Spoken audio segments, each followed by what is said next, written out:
Before God called me to start the Graceful Warrior Project, He called me to be a missionary in Eastern Congo. When I lived there in 2016, it had already been a war zone for decades, with millions of displaced people just trying to survive. Only 7 months went by, and it had already felt like an eternity to me. I couldn't be out once the sun went down. There was nothing fun to take my mind off of the realities that surrounded me. I had a friend shot once by a police officer because the police officer was trying to rob him. My roommate worked for the UN, and one day her coworker went out and never came back. I believe they found his body weeks later. To live in Eastern Congo was mayhem, and nothing could prepare me for it. I got to leave and come back whenever I wanted. But the people I met there that became like family to me, they couldn't leave.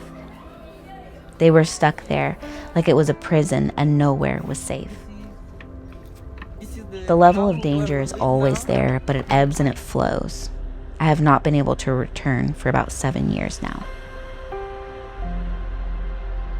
In 2023, our safe house leader's brother was executed and dismembered, and his body parts were found in all different villages over the next month. A month later, they came to our safe house. They broke in, rummaged through everything, and stole whatever they wanted. 2 of the boys that we rescued took all the little girls upstairs to hide them. When they looked down, they saw Leia, our safe house leader, being held at gunpoint. They raced down to try and save her, and at the last moment they pushed her away as the gun went off and saved her life. But the rebel soldiers took them. They were about to execute them, stripping them of all of their clothes, about to dismember them as well. But Muga grabbed Benny and ran him into the forest where they hid until they could return back home. When I asked Annette and Leia if they wanted to take all the kids and leave, if we would find them another safe house somewhere else, they said no, that this is their home. Reminds me of the scripture in the Bible that talks about how no weapon formed against us shall prosper. And it doesn't say that the weapon won't be formed, it just says that it won't prosper. And it is unheard of for a rebel army group to go into a safe house or to go into any village or anywhere, and that everybody isn't killed or raped. I truly believe that God protected all of them that day. Because of our faithful donors, we were able to fortify the safe house even more than it already was, with a panic room, with 24/7 guards, hidden machetes all over the safe house grounds, and a well so they could always access water if they had to block themselves in. They were safer for a while. We were starting to become a lot more stable and sustainable, so we started looking to our village to see where we could help. We adopted a portion of a refugee camp with 7,000 people in it. We got them water to help mitigate dehydration and disease. In February of this year, I was about to take 2 special ops guys with me to help me plan out some colony houses for the refugee camp.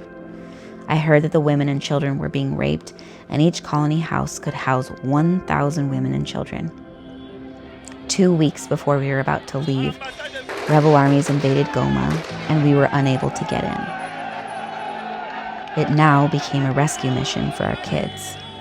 Now, instead of going into Goma with the special ops team, they were helping me create a rescue mission to get our kids out. One by one, the airport was seized, and then the ports, trapping everyone inside. 8,500 people were about to be murdered, and we had to get our kids out. Rainbow Sandals gave us the money we needed to hire a ferry, to pick them up in the middle of the night, take them across a lake where they would start a 2-day journey to another safe house in a village that was supposed to be a lot safer. They waited out in that safe house for about 3 months as we were trying to get them papers so that we could take them to our Tanzania safe house.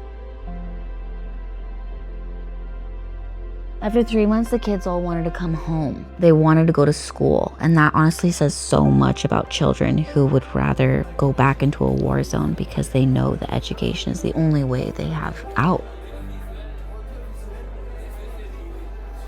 I didn't want to be responsible for that many lives. So I said, whatever you decide, I will make it happen. And they all prayed, and every single one of them said that they wanted to go home. So now all of our kids are back at the safe house.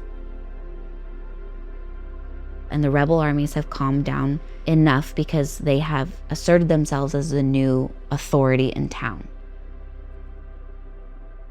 Things are still very dangerous, but the kids are going to school. Anytime they're not at school, they're at the safe house.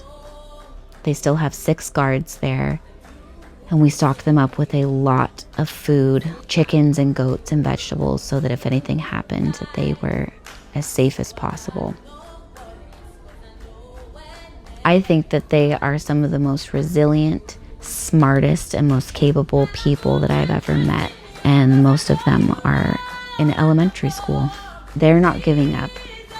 And so we shouldn't give up.